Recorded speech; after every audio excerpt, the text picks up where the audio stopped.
गौराई ग्रामोद्योग वारसा परंपरेचा अनेक वर्षांपासून ग्राहकांच्या प्रेमाने जळगावात घराघरात पोहोचलेले जैन आंबे आता शहरात आणखी 2 नवीन आउटलेट्स माध्यमातून आपल्या सेवेत. Mahabal colony 467/3 plot number 1, Makarand colony, Ganesh colony दुकान नंबर 6, गीता शंकर मार्केट. सकाळी 8 ते दुपारी 1 पर्यंत व दुपारी 3:30 ते सायंकाळी 8 पर्यंत आपल्या सेवेत. शुद्धता आणि परंपरेचा वारसा गौराईसोबत याशिवाय आपल्या सेवेत जैन हिल्स, बीजे मार्केट आणि जैन प्लास्टिक पार्क ही आउटलेट्स तर आहेतच. गौराई ग्रामोद्योग. नमस्कार, आपण पाहत आहात अदालत टाइम्स न्यूज. आशा भोसलेताई यांचं दुःखद निधन झालेलं आहे. 92 वर्ष त्या जगल्या.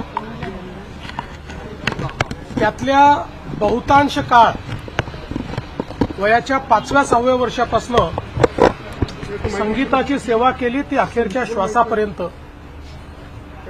या देशामध्ये सर्वात वर्सेटाईल गायिका म्हणून जर कोणाकडे पाहायचं असेल तर त्या आशाताई होत्या. आशाताईंनी तोरा मन दर्पण कहलाए अशा प्रकारचं क्लासिकल गाणं देखील म्हटलं आणि त्याचवेळी अतिशय आधुनिक खतुबासारखं गाणं देखील तेवढ्याच लीलया त्यांनी म्हटलं.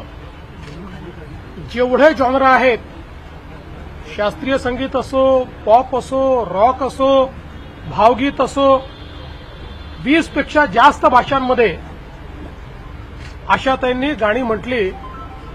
आणि जगातलं हे वेगळं उदाहरण असं होतं की 90 वर्ष पूर्ण झाल्याबद्दल 90व्या वर्षी 3 तास कॉन्सर्ट करणाऱ्या आशाताई होत्या.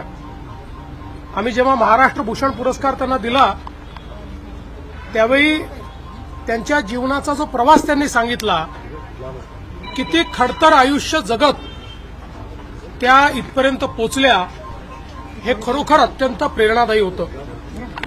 मला आठवतं की आम्ही रेडिओ जॉकीजचा जो कार्यक्रम घेतला होता त्या कार्यक्रमामध्ये आशाताईंनी मला 2 ओळी गुणगुणायला लावल्या आणि मग त्या ठिकाणी सांगितलं, बघा माझी शक्ती, मी महाराष्ट्राच्या मुख्यमंत्र्याला गायला लावू शकते. असं अतिशय जिंदादिल अशा प्रकारचं त्यांचं व्यक्तिमत्व होतं. कुठल्याही कार्यक्रमाची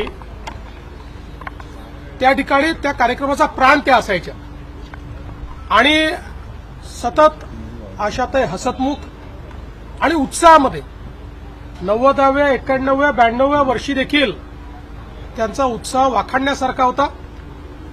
आम्हाला ही पूर्ण खात्री होती की लता दिदींची तर आम्ही 100वी करू शकलो नाही, पण आशाताईंची 100वी निश्चितपणे करू शकू.